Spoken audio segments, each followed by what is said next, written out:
Cinderella. Once upon a time, in a quiet little village nestled between green hills, there lived a sweet girl named Cinderella. Her heart was kind, and her spirit gentle, even though life hadn't been kind to her. Cinderella's kind-hearted mother passed away.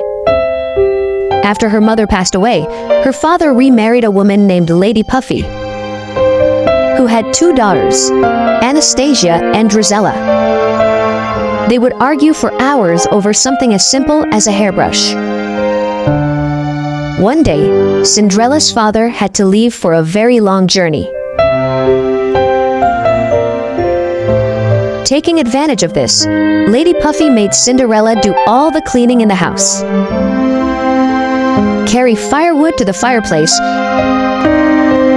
and cook difficult meals every single night. Yet Lady Puffy and her daughters were still mean to her, always mocking and insulting her. When no one saw her, Cinderella would quietly talk to a little white dove by the attic window. I wish I could see the world beyond these walls. One morning, before the sun was fully up, Cinderella quietly went into the kitchen. She took a few small pieces of cheese and was heading to the attic. But just as she reached the stairs, Jezebel shouted, Whoa! Cinderella is stealing our food! Lady Puffy came rushing in, angry. She yelled, Stealing? What kind of girl lies and steals? I would never steal anything. Her heart hurt, but she stayed quiet. Days passed like that, Cinderella working hard, treated badly. Then, one evening, a big announcement was made in the village. The royal palace was having a grand ball. The prince was searching for a bride, and every girl in the kingdom was invited. The moment Jezebel and Cassandra heard the word ball, they screamed with joy and ran to pick out dresses. They said, We must look perfect! Lady Puffy clapped her hands and said, Cinderella! Sew them the best dresses you can! So Cinderella stayed up all night, sewing and fixing the gowns, while her stepsisters twirled in front of the mirror and laughed. The next morning, the house was full of excitement.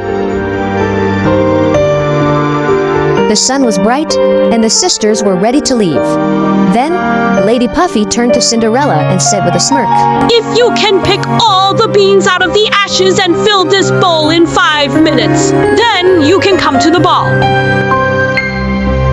Cinderella looked at the ashes in shock. It was an impossible task, but she still tried. She knelt by the fireplace, her fingers shaking as she searched.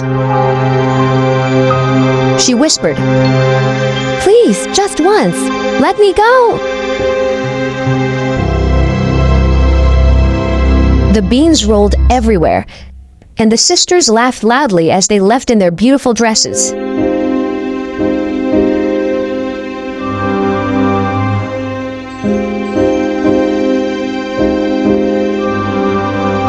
Feeling heartbroken,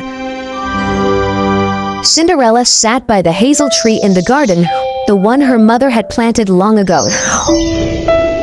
Mama, I just wanted one night. Suddenly, a breeze moved through the leaves, and a golden glow appeared. A beautiful fairy stood before her, with sparkling wings. She said, Sweet Cinderella, I'm Libelle. Don't be sad, you shall go to the ball. Cinderella looked up, surprised. She said, How? Look at me! Libelle smiled and said, Leave that to me, all I need is a pumpkin. Cinderella ran and brought back a small pumpkin. Libelle waved her wand, and the pumpkin turned into a shining carriage.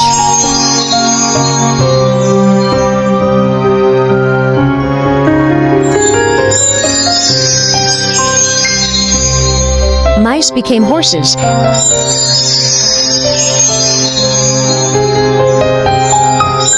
And a white dove turned into a neat, well-dressed footman.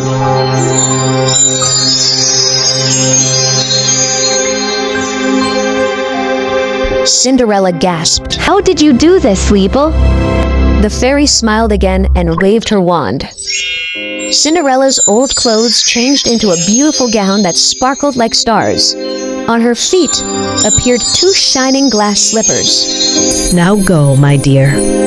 But remember, you must leave before the clock strikes 12. Cinderella listened carefully to the fairy's words and set off toward the palace.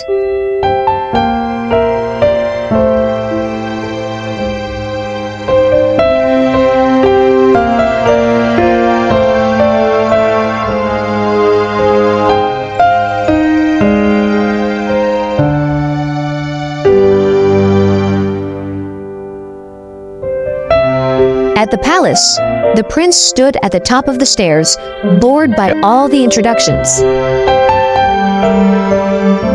But then, everything stopped. Cinderella had arrived. Her gown sparkled like the moonlight. Everyone stared. Prince Leo walked past all the young ladies and came straight to Cinderella and fell in love with her at first sight. My beautiful lady, may I have this dance? Cinderella was so swept away by the magic of the dance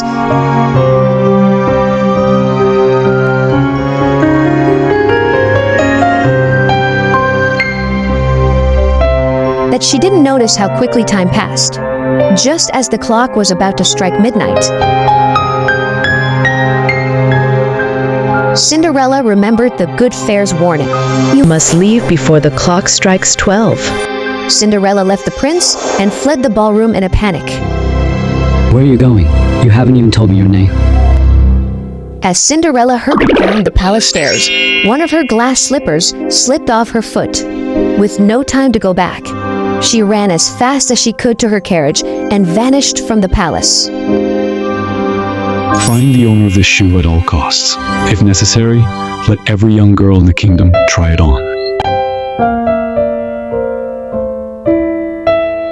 Cinderella went up to her attic room. She thought of that magical night with Prince Leo and realized she was in love with him. But she believed the prince could never recognize her in her ragged state.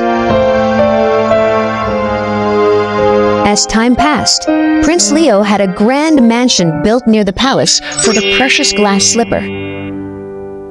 One by one, all the young girls in the kingdom came to try on the slipper. When Lady Puffy and her daughters were heading to the mansion, "But I'm a young girl living in this kingdom too. I have the right to try it on." They didn't even take Cinderella with them. Ignoring Cinderella's words, they locked her in and left with the girls.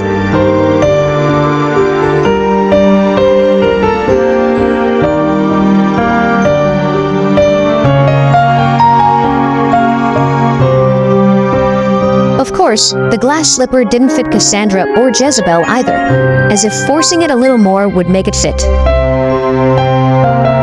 But when night fell and the lights of the mansion sparkled, Cinderella managed to sneak out of the house and reach the grand mansion. Just as she approached the glass slipper to try it on, Stop! Don't move! You'll damage the slipper. No, that's my slipper. It fits me perfectly. with great courage, Cinderella slipped the slipper on right in front of Prince Leo. Prince Leo saw that the slipper fit Cinderella's foot perfectly. It's you. You're the beautiful girl I danced with that night. Will you tell me your name? My name is Cinderella, my prince. Cinderella. Will you marry me? Cinderella joyfully accepted the proposal of the prince. She loved.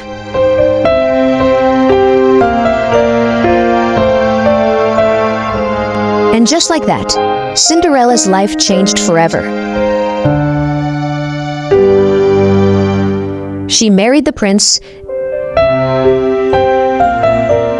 and they lived happily in a palace filled with joy and love.